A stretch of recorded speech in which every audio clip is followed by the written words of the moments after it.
មដណ្ដឹងដល់ចាស់ទុំឲ្យគេដេញក្រុមគ្នារណាតែនៅនឹងអេបានបើឯងមិននងមិននងជាចាប់តែយើងលេងគ្នាឲ្យតែប្តឹងនឹងរណាឥឡូវកូនក៏ធំតម្រឹមស្មាឲ្យតែប្តឹងនឹងរណាដឹងអាចាប់លុកទេឯងអើយអត់អាសូរដើមទ្រូងខ្ញុំខ្លះទេអុយ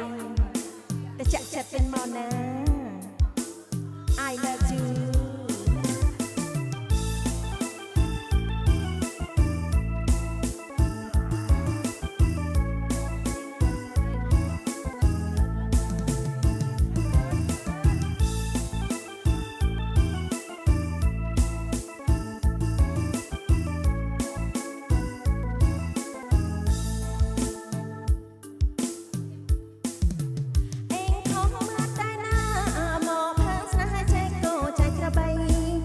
សម្បត្តិក៏ចេះ